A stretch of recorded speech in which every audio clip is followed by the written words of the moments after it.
বিয়ের কোনো মঞ্চে বা হলুদের মঞ্চে তাহসান ভাইয়ের গান কখনো করা হয়েছে কিনা?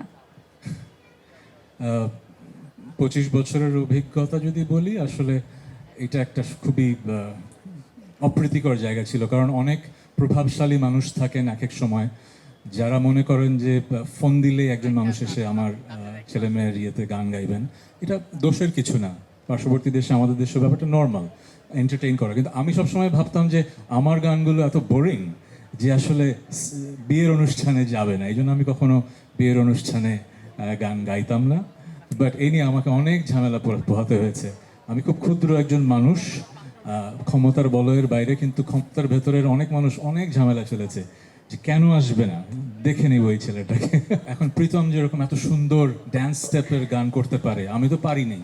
সো আমার যুগে তো সেই সুযোগটা ছিল না। আমি যদি পারতাম, আমি যদি ওরকম হলুদে অথবা বিয়ের অনুষ্ঠানে মানুষকে এন্টারটেইন করাবো, তাহলে হয়তো যাইতাম। জানি না, এটা আমার কোনো দাম্ভিকতা থেকে বলছি না, আমার মনে হচ্ছে এটা আমার জায়গা না, এই জন্য যাইনি।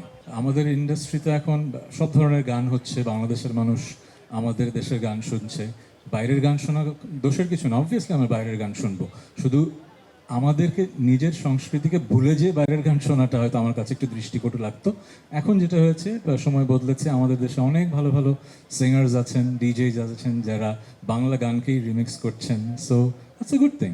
আপনার কাছে যদি প্রশ্ন করি যে ওয়েডিং প্ল্যানার যারা থাকে তাদের কাজটা কতটুকু সহজ বা কঠিন একটা অ্যালবাম প্ল্যানের মতো? দুটোই খুব কঠিন। অ্যালবাম প্ল্যান করা তো একটা স্পেশালাইজ কাজ, এই কাজটা সবাই করতে পারে না, গান লেখা শুরু করা। সো ওইটা একদিক থেকে কঠিন, কিন্তু ওয়েডিং প্ল্যান করাটা অনেক বেশি কঠিন। কারণ কি, আপনি দুজন মানুষের জীবনের প্রবাবলি সবচেয়ে ইম্পর্টেন্ট দিনটা ডিজাইন করছেন। সো তাদের এক্সপেকটেশন অনেক হাই থাকবে, কিন্তু বাজেটেরও তো লিমিটেশন থাকবে। সো ওই এক্সপেকটেশন মিট করাটা খুব কঠিন। সো ওয়েডিং প্ল্যানারদের কাজ অনেক কঠিন। হ্যাঁ।